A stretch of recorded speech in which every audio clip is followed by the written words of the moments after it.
welcome back at 7:46. The launch of DeepSeek's latest AI chatbot triggered a sell-off this week in American tech stocks. The app surged to the top of the Apple Store, beating out ChatGPT and Google Gemini. DeepSeek is also raising questions about the future of AI development.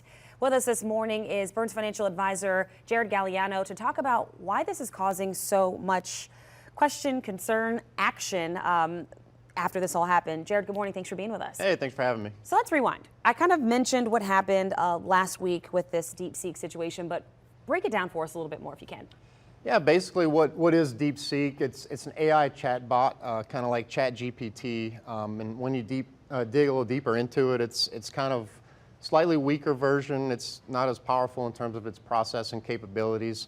But the big reason that it was such a change, I guess, is the rumor that it was made for much cheaper, and the rumor that it was produced in a country that's not supposed to have access to the same video cards and processors, which really shocked the market that week. And so there was a massive sell-off of other stocks because of it. Is that what was happening? Yeah, basically to create these artificial intelligence chatbots, previously you needed really powerful video cards, processors, and it costs a lot of money to basically set it up. And the concept of somebody else doing it for cheaper really put a scare into things. But this was all earlier in the week, and this is moving so fast that now there's rumors that they may have used them, and it may have actually been kind of under the radar, bought it from Singapore. But everybody's still looking at it because it's such a big deal, because the concept of AI as a primary driver of our economy has been really important the last 2 or 3 years. So that's why everybody's really watching to see what happens. The one thing you said was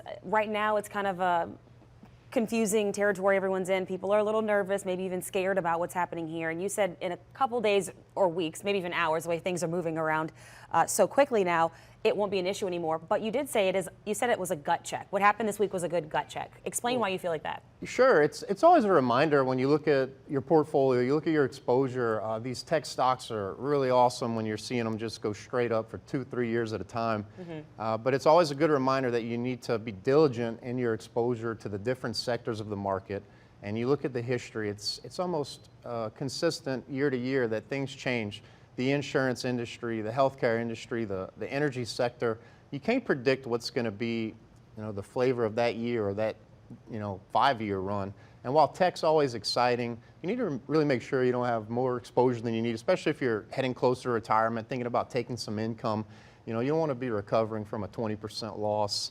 And while we don't think this event is super significant in the long run, it's a good reminder that the nature of technology is that it can be replaced.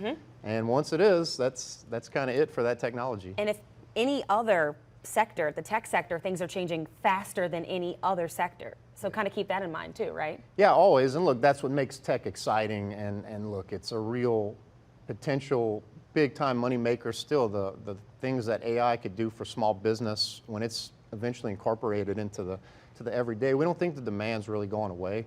We don't think this event is really going to change those things.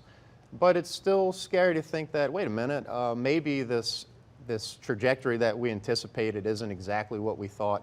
And that can always happen with technology, which is why it's important to understand the pros and cons of owning it. All right, well, Gerrod, thanks for explaining what happened this week and easing some nerves out there, just kind of putting that gut check out there for everybody. We appreciate your time this morning. Hey, thanks for having me. All right, time is now.